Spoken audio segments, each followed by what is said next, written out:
Assalamualaikum warahmatullahi wabarakatuh.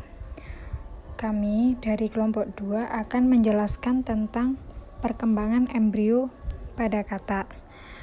Perkenalkan, nama saya Dipta Septiarina Nintias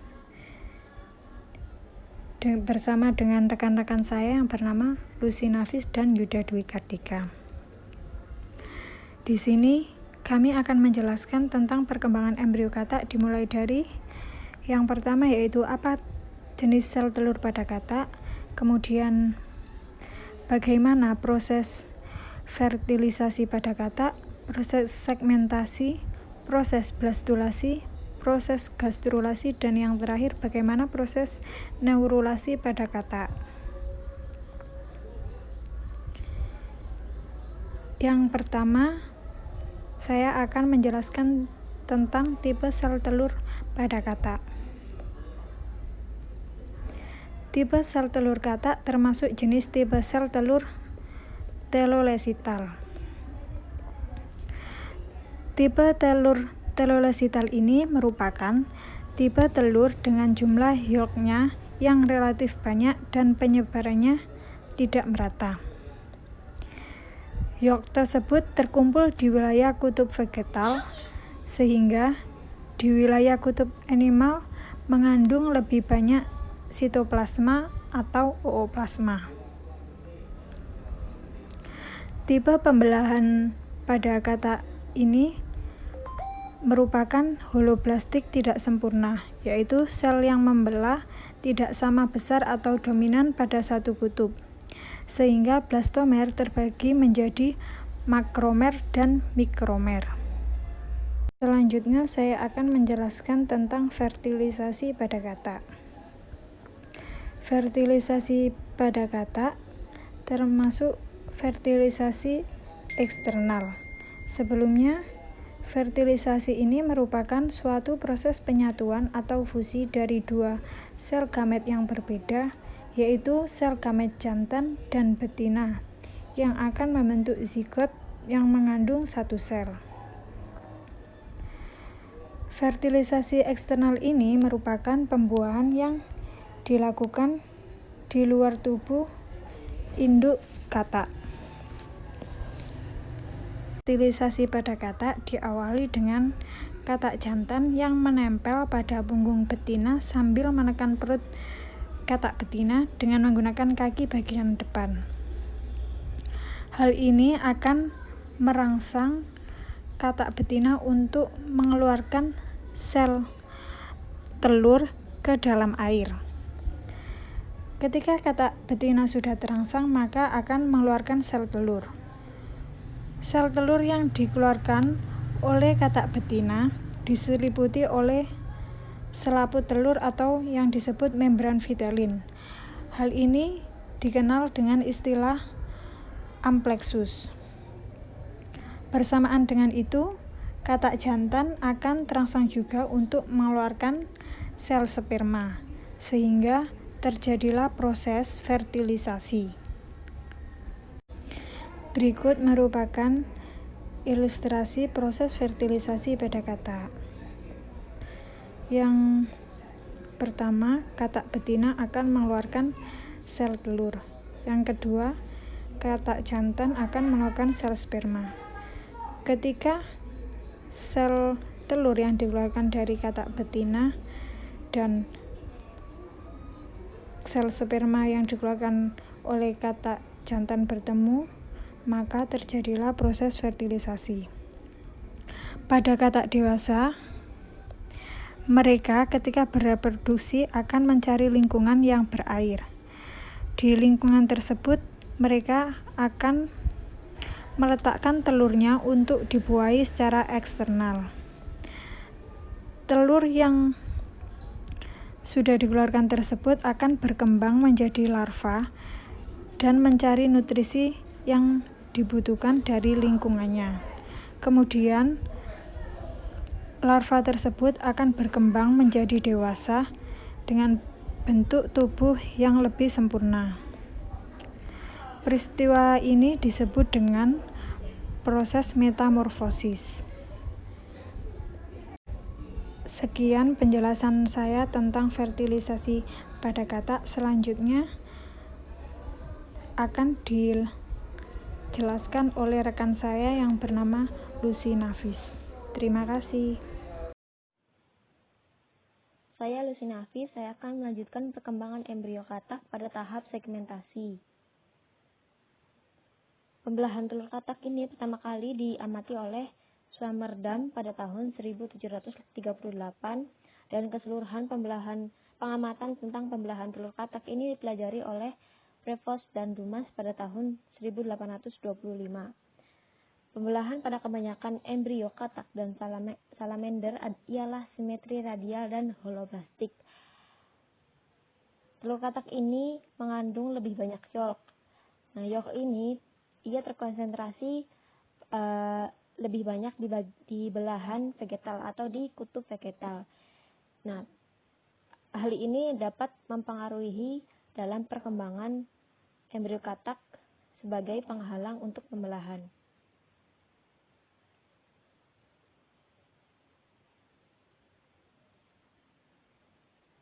Tahap segmentasi. Pembelahan ini dimulai 2-3 jam setelah pembuahan. Alur vertikal dari kutub animal ke kutub vegetal membagi zigot sepenuhnya menjadi 2 sel yang berukuran sama. Pembelahan kedua juga merupakan pembelahan vertikal, tetapi sudut siku-siku dengan yang pertama dan juga meridional membentuk 4 tahap per sel. Lalu yang ketiga ialah pembelahan ketiga yang merupakan pembelahan horizontal, tetapi di atas garis ekuator membentuk sel-sel yang ukurannya tidak sama. Ini disebabkan karena kuning telur yang ditempatkan di daerah kutub vegetal. Alur pembelahan pada tahap ini sebenarnya tidak berada di ekuator, tetapi bergeser ke arah kutub animal. Nah, hal itu karena yang sudah saya sebutkan tadi, karena keberadaan kuning telur pada kutub vegetal. Nah, 4 sel yang berada di atas dekat dengan kutub animal ini berukuran lebih kecil dan dikenal sebagai mikromer. Lalu 4 sel serat kuning telur besar di bagian bawah yang dekat dengan kutub vegetal ini disebut sebagai megamer atau makromer. Nah, jadi pada tahap ini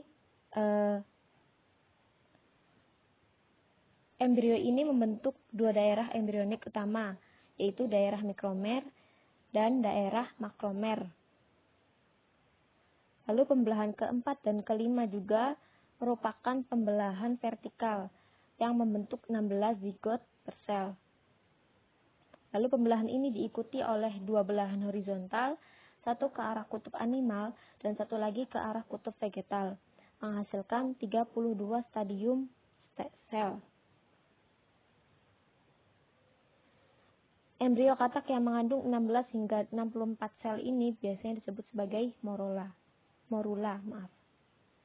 Nah, ini merupakan gambar dari tahap segmentasi pada perkembangan embrio katak. Ini merupakan tahap pertama. Di sini pada bagian ini merupakan bagian kutub vegetal, di mana kuning telur terkonsentrasi paling banyak di sini. Lalu pada bagian sini ialah kutub animal. Nah, di sini terlihat jelas bahwa pembelahan dimulai terlebih dahulu pada kutub animal menuju ke kutub vegetal. Nah, ini merupakan pembelahan kedua yang menghasilkan 4 sel. Lalu ini merupakan pembelahan dalam tahap 8 sel. Di sini terlihat bahwa pembelahan ini tidak tepat berada di garis ekuator atau tidak tepat pada tengah-tengah. Jadi ini lebih cenderung ke kutub animal. Lalu selanjutnya pembelahan 16 sel, lalu diikuti dengan pembelahan 32 sel. Nah, pada tahap 32 sel juga ini terlihat bahwa sel yang berada di kutub animal ini ukurannya lebih kecil daripada yang berada di kutub vegetal. Selanjutnya adalah tahap blastulasi. Sebenarnya pada tahap 8 sel katak ini sudah menunjukkan awal dari rongga di mana sel-sel belahan hewan terbentuk dengan baik. Nah, ketika segmentasi telur terjadi, ia ini membagi unit seluler yang lebih kecil. Hal tersebut secara alami mengikuti munculnya rongga internal yang dikenal sebagai rongga segmentasi atau blastosol.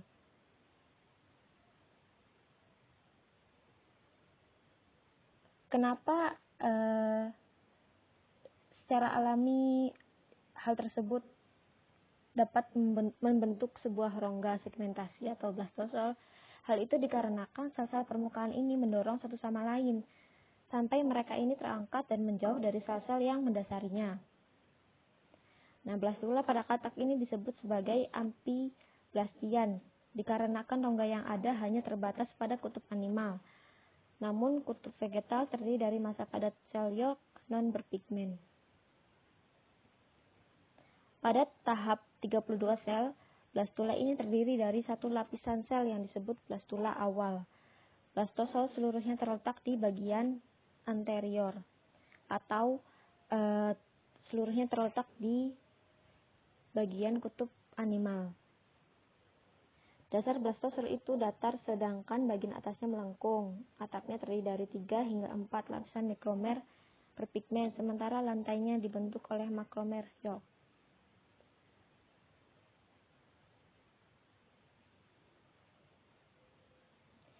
Ini merupakan gambar dari tahapan blastulasi.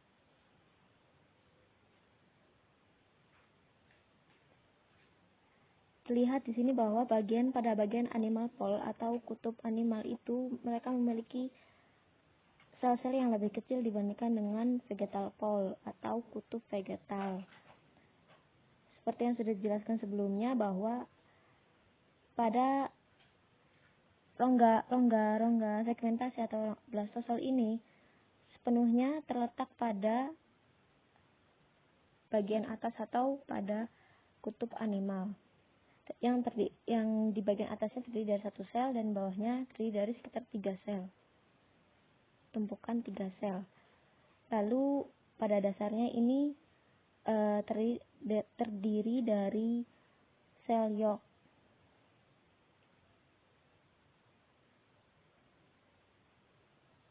Nah, menurut studi FeedMap, seluruh permukaan blastula ini dibagi menjadi 3 area. Yang pertama adalah area prospektif ektoderm yang terdapat di sekitar kutub animal dan berpigmen hitam. Ektoderm saraf sebagian besar terjadi di sisi dorsal blastula, sedangkan ektoderm epidermal menempati sisi anteroventral blastula.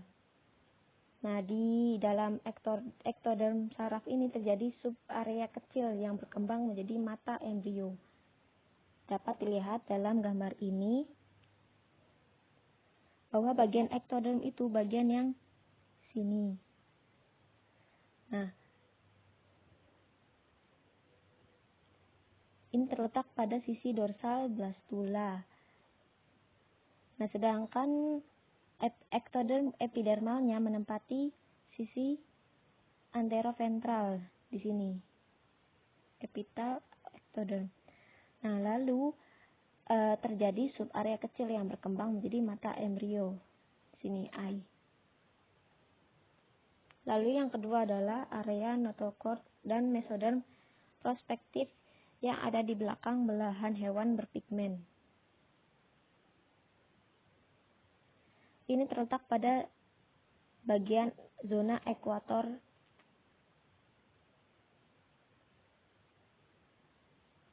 sepanjang blastula yang ditandai dengan warna hitam ini dan ini. Lalu di bawah area notochordal ini terdapat strip sel sempit yang membentuk lempengan prekordal embrio sebelah sini. Ini yang strip garis ini ialah precaudal mesoderm. Lalu yang ketiga ialah daerah endodermal prospektif yang merupakan seluruh daerah non-pigmen pada belahan vegetal. Pada belahan vegetalnya itu sebelah sini. Ini merupakan daerah endodermal prospektif. Nah, di daerah ini yang nantinya yang menimbulkan lapisan endodermal mulut, daerah insang, faring, midgut, hindgut, serta organ lain seperti hati, pankreas, kandung kemih, dan kelenjar endokrin tertentu.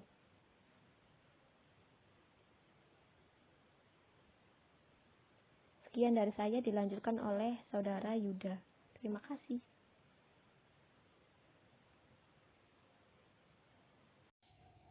Baiklah, saya akan melanjutkan presentasinya yang telah disampaikan oleh teman saya pada materi selanjutnya, yaitu proses gastrulasi. Pada proses gastrulasi sendiri, pada katak ini sebenarnya sangat penting dikarenakan pada proses ini embrio akan mempunyai kemampuan untuk melakukan gerakan morfogenik, sehingga akan terjadi reorganisasi pada sel-sel dalam embrio yang akan membentuk lapisan lembaga. Lalu, pada amfibi sendiri, gastrulasi tidak dimulai dari kutub vegetatif karena terhambat oleh banyaknya yolk atau tipe telur telolesital yang terdapat di dalam sel yolk atau makromer di darah vegetatif. Lalu untuk prosesnya sebenarnya ada 2 tahap, yaitu ada tahap invaginasi oleh sel-sel botol dan juga tahap involusi pada bibir blastoporos. Untuk prosesnya sendiri, yaitu ada proses indentasi atau merupakan terbentuknya sobekan, dan juga ada proses invaginasi. Untuk prosesnya sendiri akan dijelaskan pada slide selanjutnya. Jadi pada proses ini atau proses invaginasi sendiri itu adalah tahap indentasi atau tahap di mana bakal sisi dorsal tubuh embrio itu akan tepat di bawah bidang ekuator. Ini yang saya tunjuk. Jadi pada tahap ini sel-sel endosderm berinvaginasi membentuk blastoporus yang membentuk celah tepi blastoporus, disebut bibir blastoporus atau ini. Jadi bibir ini kemudian akan berubah menjadi langsing dan panjang dan membentuk seperti botol. Sel-sel botol ini akan masuk ke dalam embrio sambil sel tersebut menempel pada sel-sel permukaan, membatasi bakal daerah yang akan membuat arkenteron dan atau usus primitif. Lalu yang kedua adalah tahap involusi pada bibir blastoporus. Pada tahap ini sel-sel akan melakukan gerakan melentik atau involusi dan invaginasi yang membuat arahnya membelok ke dalam. Selanjutnya, sel-sel akan bermigrasi divergen atau menyebar sehingga mendesak yolk yang membuat blastoselnya pun menjadi kecil. Lalu pada tahap ini sel-sel botol akan membuat pengaturan sel-sel pada bagian dalam embrio. Sel-sel yang pertama kali menyusun bibir dorsal blastoporus akan masuk sehingga membuat menjadi endoderm bakal faring dari usus depan atau termasuk sel-sel botol itu sendiri. Lalu pada fase akhirnya yaitu fase gastrulasi itu adalah tahap pembuatan rongga baru yang disebut gastrosel archenteron. Rongga ini terbentuk dari mesoderm, sebagian mesoderm yang akan berkembang menjadi notochord. Dengan terbentuknya bibir ventral blastoporus ini akan membuat cincin yang mengelilingi sel-sel besar yang sementara masih berada di permukaan. Sisa endoderm ini disebut sumbat yolk yang akhirnya akan masuk ke dalam embrio. Lalu ini yang di tahap akhirnya yang itu pas sudah involusi pada bibir blastoporus. Untuk selanjutnya ada tahap neurulasi. Pada tahap neurulasi sendiri itu adalah tahap di mana spesies akan mengalami organogenesis. Kenapa begitu? Karena seringkali pada proses awal ini adalah proses pembentukan sistem saraf yang melibatkan perubahan sel-sel ektoderm bakal neural yang dimulai dari pembentukan keping neural atau neural plate, lipatan neural atau neural fold, serta penutupan lipatan ini untuk membentuk neural tube. Lalu pada amfibi sendiri prosesnya seperti apa? Pada amfibi sendiri prosesnya itu diawali dengan terbentuknya notochord dari mesoderm bagian dorsal, di atasnya arkenteron. Ini bakal mesodermnya dari arkenteron yang akan berkondensi persis di atas gastrosel atau arkenteron. Gastrosel arkenteronnya di sini. Ini arkenteronnya. Pada sel-sel ini, ektoderm berubah menjadi panjang dan tebal daripada sel di sekitarnya, atau disebut juga dengan proliferasi menjadi neural plate. Setelah neural plate terbentuk, diikuti pada tahap selanjutnya, itu adalah neural ini akan melipat dan menggulung. Kenapa membentuk gulungan? Karena pada pelekukan ini disebut juga neural fold. Sebutnya neural fold atau lebih sederhananya yaitu pematangan neural yang merupakan lipatan dari kedua sisi lempeng neural secara bersama-sama akan diiringi dengan terbentuknya neural groove atau parit neural. Lipatan ini pada tahap selanjutnya membentuk sebuah jaringan berlubang sendiri. Lalu untuk tahap ini, jaringan pada daerah pertemuan pinggir-pinggir tabung memisah dan tabung sebagai spiral neuron atau neural chest. Neural chest sendiri merupakan sumber-sumber sel-sel yang akan bermigrasi untuk membentuk banyak struktur, meliputi tulang dan otot, tengkorak, sel-sel pigmen, dan sel adrenal dan ganglia periferal. Sel-sel ini, mekanisme pelekukan ini dan pelipatan ini juga dipengaruhi oleh konstruksi mikrofilamen di puncak aspek sel.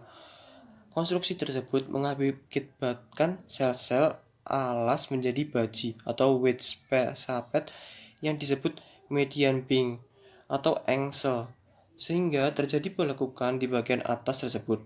Pada sisi dorsolateral terdapat dorsolateral beam atau engsel dorsolateral yang menyebabkan pelekukan dan membantu bersatunya kedua lipatan hingga membentuk bumbung neural. Lalu untuk tahap ini ada embrio dengan tabung neuron yang sudah selesai terbentuk dan mempunyai banyak somit yang menyerupai notochord. Lalu ada organogenesis. Jadi pada organogenesis sendiri itu dimulainya dari setelah selesainya proses gastrulasi yang menghasilkan ektoderm, mesoderm, dan endoderm. Mana ektoderm, mesoderm, dan endoderm? Yang di atas tadi yang itu tadi itu adalah bagian ektoderm, yang dimana pada bagian ini akan membentuk neural plate yang akan berkembang menjadi neural crest yang telah dijelaskan tadi. Lalu pada organogenesis sendiri itu juga terdapat mesodermnya. Pada lapisan mesoderm katak itu sendiri akan membentuk dua lapisan, yaitu dorsal dan lateral. Pada lapisan dorsal membentuk muskular hewan dan jaringan ikat. Untuk lateral sendiri nefrotom yang kelak akan berkembang menjadi ginjal, bronchus, dan sistem urogenital. Untuk tambahan pada neurasi pada katak itu ada dua